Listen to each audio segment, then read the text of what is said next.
Hello students. तो जैसा कि आप हमारी पिछली वीडियो देख चुके हो जिसमें हम क्लास 12th का मैथमेटिक्स का प्री बोर्ड पेपर एक सॉल्व कर रहे थे, जिसका सेक्शन ए हमने सॉल्व कर लिया था, जिसमें एमसीक्यू क्वेश्चंस थे और ये true false questions and the fill ups questions थे। यानी कि 32 मार्क्स का जो पोर्शन है जो आपको फाइनल एग्जाम में भी आने वाला है, ऐसा ही प्री बोर्ड के पेपर में हमने 32 मार्क्स के क्वेश्चन जो हैं वो कर लिए थे। इसके बाद हम करने वाले हैं सेक्शन बी जिसमें 2 मार्क्स के क्वेश्चन हैं।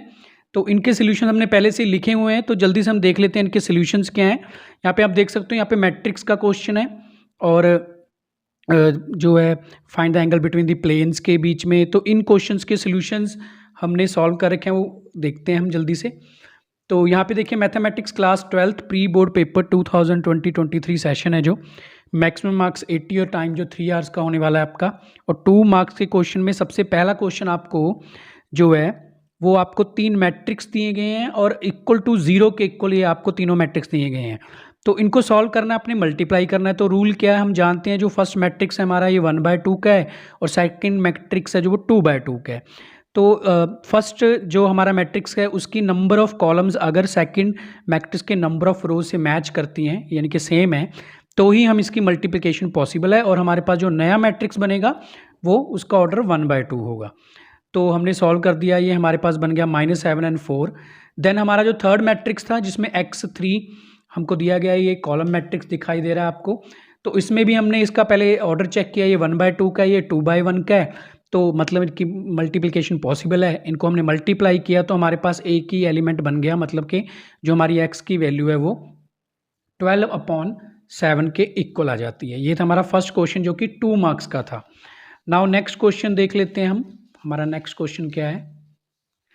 नेक्स्ट क्वेश्चन में हमारे पास है find the angle between 2 planes. हमको प्लेन की इक्वेशन दी गई है 2x + y - 2z = 5 and 3x - 6y - 2z = 7। तो हमारे पास एंगल कैलकुलेट करने का जो इसका फॉर्मूला होता है वो होता है cos theta n1 dot n2, n1 vector n2 vector. n1 हमारे पास पहला प्लेन की इक्वेशन है और n2 हमारे पास दूसरे प्लेन की इक्वेशन है। तो इनके कोफिशिएंट्स हमने आपस में मल्टीप्लाई कर दिए, 2 3 = 6 एंड 1 6 -6, देन -2 मल्टीप्लाई होकर +4 बन गया और नीचे root 2 square 1 square -2 square 3 square -6 square -2 square. तो हमारे पास 4/√9 × 49 के इक्वल आ गया, यानी कि cos थीटा हमारा 4/21 के इक्वल हो जाता है, जिसको हम थीटा लिख सकते हैं cos इनवर्स 4/21। तो ये हमारे 5th क्वेश्चन का आंसर हो जाता है सेक्शन बी का। तो मतलब हमने 2 क्वेश्चन कर लिए, 4th 5th 6th में हमारे पास है find the equation of the tangent और एक है find the number of whose sum is 24 whose product is large as possible. तो इसका और पार्ट हम सॉल्व करते हैं 6th का। तो इसका सोल्यूशन भी हमारे पास है पहले से ही। यहाँ पे हमको दिया find the number whose sum is 24 and whose product is a large as possible. तो 2 नंबर्स हम x एंड y लेट कर लिए हमने, दोनों को ऐड करने पे 24 आ रहा है और हमने इसमें से एक नंबर की वैल्यू कैलकुलेट कर ली, मतलब y आ गया हमारा इन टर्म्स ऑफ x में 24 - x। एंड प्रोडक्ट हमको कहा गया है कि जितनी ज़्यादा पॉसिबल हो मैक्सिमम वो वैल्यूज़ लेनी है हमने। तो प्रोडक्ट के लिए हम दोनों को मल्टीप्लाई कर देंगे और यहाँ पे y की वैल्यू जो हमने ऊपर जो फाइंड आउट किया वो इसमें पुट कर देंगे। तो हमारे पास ये इक्वेशन बन जाती है 24x - x², जिसका हमने डेरिवेटिव किया dp/dx 24 - 2x एंड इसको 0 के इक्वल है, तो x की वैल्यू हमारे पास 12 आ जाती है। देन हमने जो हमारा फर्स्ट डेरिवेटिव था उसका सेकंड डेरिवेटिव किया तो हमारे पास -2x आ गया, और अगर इसमें x की वैल्यू हम 12 ले लें तो हमारे पास ये नेगेटिव वैल्यू आ रही है, और अगर डबल डेरिवेटिव नेगेटिव है इसका मतलब मैक्सिमम वैल्यू देने वाला पॉइंट हमको मिल गया है यहाँ पे 12। इस 12 x की वैल्यू को हम यहाँ पे सब्सिट्यूट कर देंगे तो y की वैल्यू भी 12 आ जाएगी, यानी कि हमारा जो फाइनली आंसर हो जाएगा इसका आंसर हमारे पास आ जाएगा, y की वैल्यू भी 12 आ गई, तो फाइनल आंसर बन गया हमारा 12। यही हमने कैलकुलेट करना था। नाउ नेक्स्ट क्वेश्चन क्या है हमारा 7th क्वेश्चन। ये इंटेग्रल है x² + 1 + x³ dx के इक्वल। तो इसको कैसे सॉल्व करेंगे हम?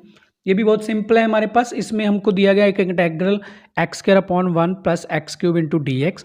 हम देख सकते हैं कि नीचे वाले फैक्टर को अगर हम डेरिवेटिव कर दें तो हमारा ऊपर वाला फैक्टर आ जाएगा, मतलब कि न्यूमरेटर x² dx बन जाएगा अगर हम डिनोमिनेटर 1 + x³ का डेरिवेटिव कर दें।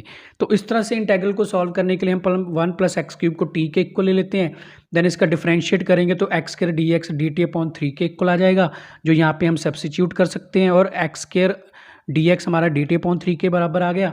3 क्योंकि इसमें कांस्टेंट है वो हमने आउटसाइड द इंटीग्रल रख लिया, और 1 प्लस एक्स क्यूब का हमने टी जो है वो पुट किया तो यहाँ पे टी आ जाता है, और 1 अपॉन टी जो कि लॉग टी के इक्वल बन जाएगा, और फाइनली टी की वैल्यू जो हमने मतलब कि लेफ्ट की थी वो यहाँ पे सब्सिट्यूट कर देंगे, और ये हमारा आंसर हो जाएगा क्वेश्चन नंबर 7 का।